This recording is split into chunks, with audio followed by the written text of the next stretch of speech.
Assalamualaikum warahmatullahi wabarakatuh. Observasi Lembaga Masjid Al-Ikhlas oleh Rogi Mustafa Gulwas.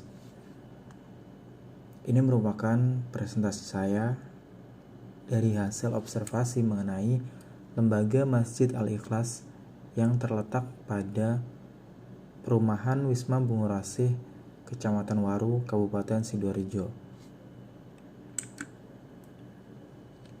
Pada slide pertama, ada tentang Masjid Al-Ikhlas. Nah, Masjid Al-Ikhlas merupakan sebuah lembaga dakwah yang berupa tempat beribadah umat muslim yang terletak pada Jalan Wisma Bungurasih nomor 3 Bungurasih, Kecamatan Waru, Kabupaten Sidoarjo. Masjid ini dibangun pertama kali pada tahun 1987 oleh penggagas pertamanya, yakni Bapak Kadarisman. Nah, pada pertama kali masjid ini didirikan masih berbentuk pondasi seadanya. Namun, seiring berjalannya waktu tahun 2000-an, masjid ini direnovasi kembali hingga tahun 2016 direnovasi final sampai sekarang ini. Nah, pada sisi dakwah, Masjid Al-Ikhlas sudah dapat berjalan dengan lancar dan baik. Namun pada sisi lain ada sedikit problematika yang pernah terjadi pada masyarakat atau jamaah masjid sekitar. Pada sisi anggaran dana, saya rasa masjid ini memiliki support yang cukup baik dari masyarakat sekitar ataupun para donatur tetap, sehingga dapat menjalankan semua kegiatan dakwah dengan lancar. Setiap 1 minggu kurang lebih anggaran dana yang didapat dari masjid ada 3-5 juta rupiah. Itu dari hasil kotak infak harian maupun sholat Jumat. Kemudian ada analisis SWOT. Yang pertama ada strength, jadi kekuatan. Nah, kekuatan pada masjid ini terletak pada anggaran dana.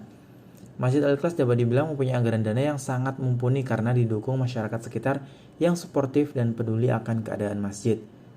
Yang kedua ada jamaah.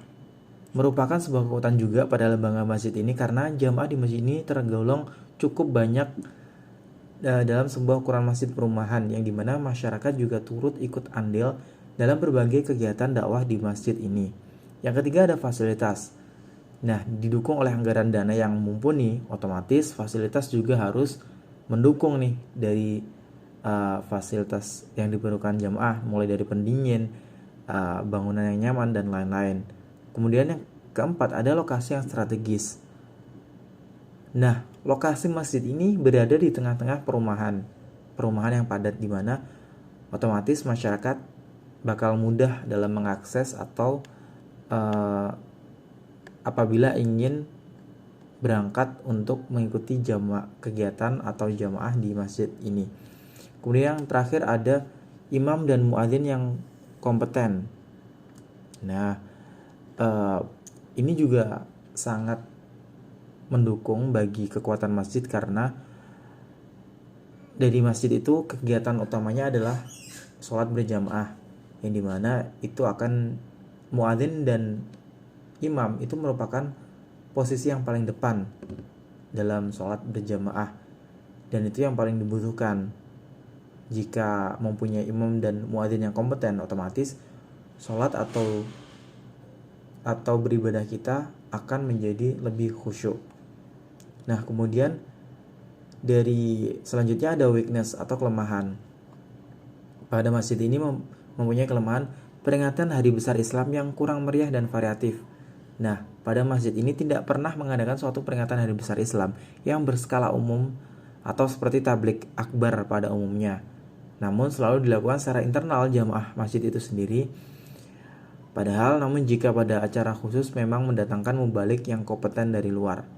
Kemudian yang kedua, jamaah mayoritas lansia. Sangat disayangkan apabila generasi muda zaman sekarang jarang yang berjamaah atau ikut kegiatan di masjid. Nah, pada kegiatan dakwah pada masjid ini, mayoritas jamaahnya adalah masyarakat lansia, jarang ditemui anak kecil ataupun remaja. Kemudian kelemahan yang selanjutnya adalah lahan parkir yang terbatas, membuat orang-orang terkadang parkir di pinggiran jalan utama perumahan. Otomatis ini juga akan membuat hal yang terkesan tidak rapi dan juga mengganggu aktivitas ruang publik. Nah, kemudian yang ketiga ada opportunities, yakni peluang. Yang pertama, dapat melaksanakan kegiatan dakwah yang besar. Nah, sebenarnya dengan mempunyai anggaran dana yang suportif dan juga masyarakat yang mendukung, ini bisa memberikan peluang pada manajemen masjid untuk agar menyelenggarakan tablik akbar secara terbuka untuk publik, untuk jangkauan masyarakat yang lebih luas. Nah, hal ini juga bertujuan baik. Di samping dakwah Islam itu sendiri, itu juga akan memperkenalkan kalau di sini nih ada masjid, dan masjid ini cukup aktif dan bagus untuk syiar keagamaan. Kemudian yang kedua ada melaksanakan kegiatan amal untuk dakwah yang berbentuk sosial, dikarenakan memiliki jamaah yang sangat mendukung untuk kegiatan dakwah dan kepentingan masjid. Nah, kemudian terakhir ada threats atau ancaman. Yang pertama, adanya perpecahan yang dipermasalahkan kembali di kemudian hari karena masyarakat tersebut memiliki dua ormas yang berbeda. Kemudian ada kekhawatiran mengenai munculnya ajaran baru yang masuk dan memperpecah kesepakatan masyarakat. Nah, ancaman selanjutnya yang terakhir adalah jemaah generasi selanjutnya yang kurang peduli terhadap masjid. Kemudian ada saran dan ide. Nah, dengan seiringnya berkembangan zaman dan teknologi, maka kegiatan dakwah pun harus bisa terus beradaptasi dengan perkembangan agar bisa tetap memiliki eksistensi yang tinggi pada mata masyarakat umum atau publik.